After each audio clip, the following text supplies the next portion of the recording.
हाय दोस्तों, कैसे हैं आप सभी। मैं डॉक्टर अनवियास फिर से अपने यूट्यूब चैनल पर आप सभी का स्वागत करता हूं और आशा करता हूं सभी ठीक है, मस्त एंजॉय कर रहे हैं। Employ relation and labour laws का सब्जेक्ट चल रहा है। 8 मोस्ट इंपॉर्टेंट क्वेश्चन पर मैं आ गया हूं। यहां तक आप सभी बहुत ज़्यादा मेहनत कर रहे हैं। यदि आप सभी 8 क्वेश्चन तक मेरे साथ आएँ तो यकीन मानिए आप इस लेबर लॉस के एग्जाम में बहुत अच्छी मेहनत कर रहे हैं। आपका एग्जाम कल का बहुत अच्छा जाएगा, क्योंकि इसके क्वेश्चन भी हम जल्द से जल्द प्रोवाइड कर रहे हैं। डिटेल वीडियो आप देख चुके हैं, बुक्स भी आपके पास है, रिवीजन आपका चल रहा है। एक थ्योरी बेस्ड पेपर है जिसके अंदर एक लॉ है, जिसके अंदर आप अपनी मर्जी से कुछ नहीं लिख सकते। इसीलिए 8 क्वेश्चन भी इसी तरीका आ रहा है कि बार बार एक के बाद एक लॉ ही हमारे को बार बार देखने को मिल रहा है। ये कह रहा है इंडस्ट्रियल डिस्प्यूट एक्ट 1947, लेकिन जब हम ईयर देख रहे हैं तो ये आज़ादी के समय का एक्ट है। तो आज़ाद होते हुए क्यों इंडस्ट्रियल डिस्प्यूट शुरू हुए? देखिए, पेमेंट एक्ट, वेजेस एक्ट पहले बन गया था, ट्रेड यूनियन बन गया था, तो इससे स्ट्राइक होने लग गई थी। जब स्ट्राइक होकर हम जैसे ही उभरे तो भारत की अर्थव्यवस्था एकदम गरीब अर्थव्यवस्था थी, बहुत ज़्यादा गरीब अर्थव्यवस्था थी। मतलब कि ऐसी अर्थव्यवस्था, ऐसा देश हमको दिया था जिस पे कुछ भी नहीं किया जा सकता था। वहां से पंडित जवाहरलाल नेहरू और सरदार वल्लभ भाई पटेल ने अपनी भूमिकाएं निभाई और इस देश को आगे बढ़ाया। तो जो भी एक्ट पास करेगा वो उस समय इंडस्ट्रियल प्रमोशन के लिए और कह सकते हो आप लोगों को जन कल्याण की भावना से करे गए, है ना। तो इंडस्ट्रियल डिस्प्यूट एक्ट 1947 उस समय मेजरली जो इंडस्ट्री में लॉकडाउन हो जाते थे, क्योंकि बार बार लॉकडाउन हो जाते थे। क्यों होते थे? क्योंकि अंग्रेज का जमाना था, नहीं करना है काम। अब देश के लिए लड़ना तो हर किसी के बस की बात रहती नहीं है ना। ये वास्तविकता है हर किसी के लिए। मैं देश के लिए जी रहे हैं हम। अगर हमको बोले कि चलिए फाइट करने चलते हैं तो कितने जने जा पाएंगे?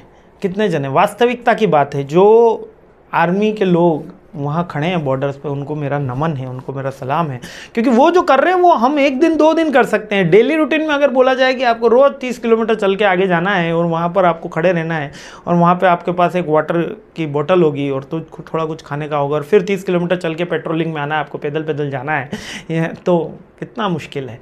और रोज़ करना है ये काम और एक सैलरी मिल जाएगी और बट आपको फैमिली से 6-6 महीना 8-8 महीना दूर रहना है, तो एक अलग ही वो होता है, जज्बा होता है और एक अलग ही उनकी सोच होती है। तो बट यहाँ पर इंडस्ट्रियल डिस्प्यूट एक्ट जब हम आज़ाद हुए तो मैं ये कहानी आपको लिंक करके बता रहा हूँ कि उस समय गवर्नमेंट ये चाहती थी कि ज़्यादा डिस्प्यूट ना हो, डिस्प्यूट हो ही ना, बिल्कुल जीरो डिस्प्यूट हो और इंडस्ट्री में लॉकडाउन नहीं हो, ताकि प्रोडक्शन तो मिनिमम रहे। जब प्रोडक्शन रेज होगा तो एम्प्लॉयमेंट अपॉर्चुनिटी आएगी, तब हमारी इकोनॉमिक ग्रोथ होगी, तब हम प्रोडक्शन सेल्स बढ़ा पाएंगे, सारी चीज़ें हो पाएंगी। क्योंकि इंडस्ट्रियल ग्रोथ नहीं होगी तो कहीं भी कुछ भी नहीं होने वाला, गवर्नमेंट को भी नुकसान होगा।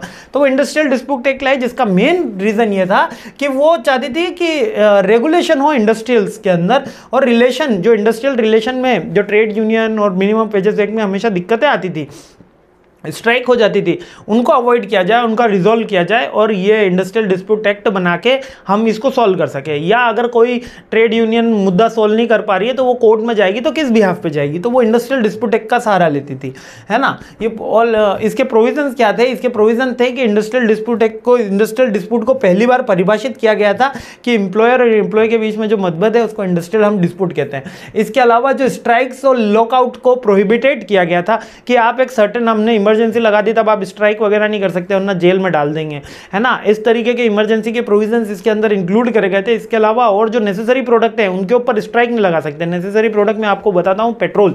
आज भी पेट्रोल वाले मर्जी से स्ट्राइक नहीं कर सकते, मेडिकल वाले मर्जी से स्ट्राइक नहीं कर सकते हैं। वो ये नहीं कह सकते कल से पेट्रोल नहीं बेचेंगे, वो बोलते तो हैं, पर कुछ पेट्रोल पंप खुले ही रहेंगे, कुछ मेडिकल स्टोर खुले ही रहेंगे। मतलब जो मिनिमम नेसेसरी प्रोडक्ट हैं उनके ऊपर आप स्ट्राइक नहीं कर सकते, स्ट्राइक करोगे जेल हो जाएगी। ये इसके अंदर प्रोविजंस करे गए थे।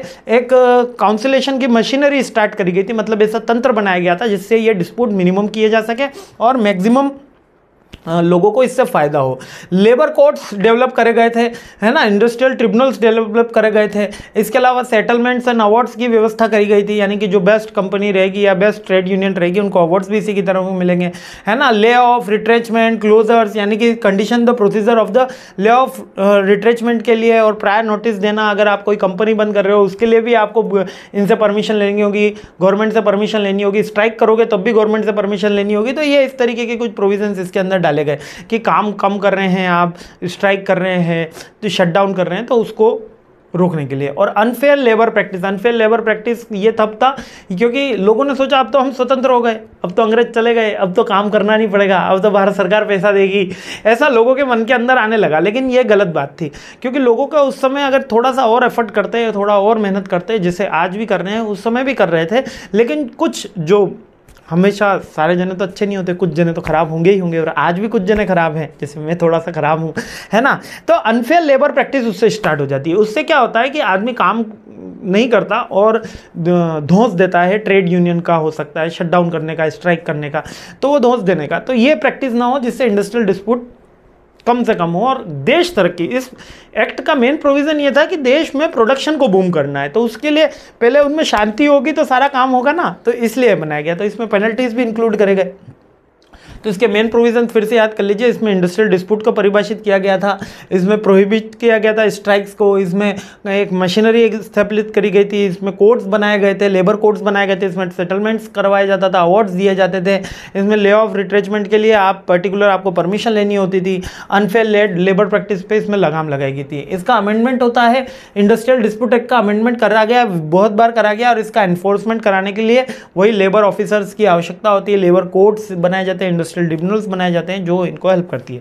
इसकी मेन इंपॉर्टेंस तो यह रही कि क्रूशल रोल रहा रेगुलेटिंग इंडस्ट्रियल रिलेशन को हेल्प करने में और प्रोटेक्शन करने में वर्कर और मैनेजमेंट के दोनों के राइट्स और हार्मोनी, वर्कर के भी राइट्स और मैनेजमेंट के भी राइट्स, दोनों के राइट्स एंड हार्मोनी रखने में इंडस्ट्रियल डिस्प्यूट एक्ट का रोल रहा। यानी कि बहुत सारे प्रोविजंस हमारी भारत गवर्नमेंट ने बनाए जिनका रोल सबका अपना अपना अलग अलग रखा।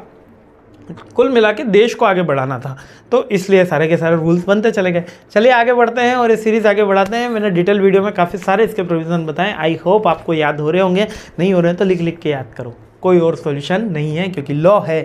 चलिए अगले क्वेश्चन पे हमला बोलते हैं और ये सीरीज़ आगे बढ़ाते हैं। जय हिंद।